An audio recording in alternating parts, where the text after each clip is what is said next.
All right, so a whole bunch of conservatives are really upset about like the censorship and stuff that's been going on, where Facebook and other websites have like kicked off not web like platforms for social media platforms. They kicked off like Alex Jones and some other figures and stuff, and they're just like all these different like conservative commentators are just like, oh well, who's next? Who's gonna get kicked off next? And saying like just making a really big deal about censorship and stuff.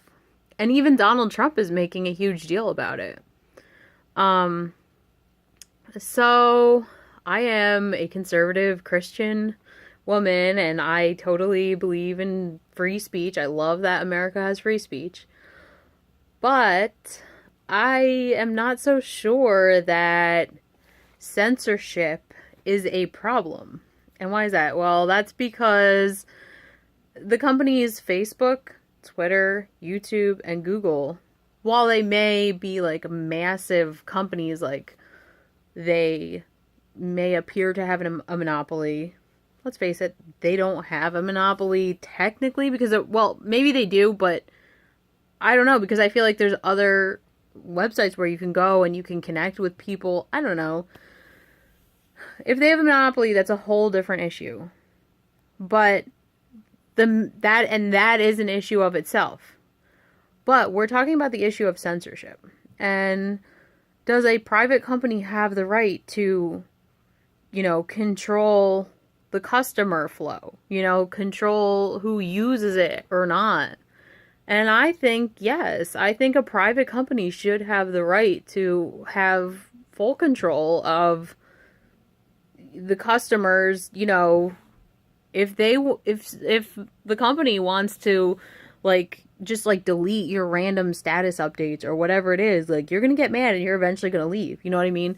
And if they're going to delete your account on their platform, like, I feel like that's their prerogative. Like, they can do that, And I don't think that we need to force private companies to maintain our accounts on social media.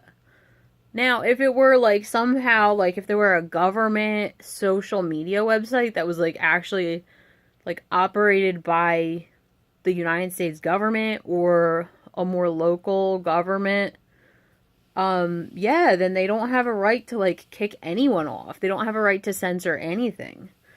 But being that these are private companies, I don't see why it is such a problem that they are, kicking off Alex Jones and different people. And like, it's funny because like I actually kind of like Alex Jones. Like I look at his news a lot and I just see what's going on. And well, like Alex Jones is like interested in, a different angle of things. And I'm not saying I agree with everything he says.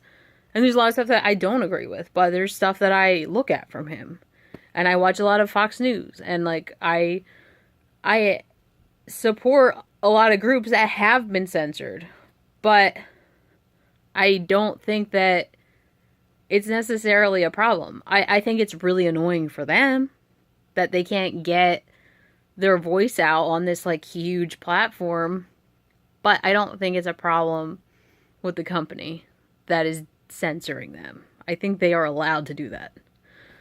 So, tell me what you think. Do these companies have a right to censor their users as a private company, or do they have no right to, control the customers and what the customer wants to say and all of that? Let me know what you think.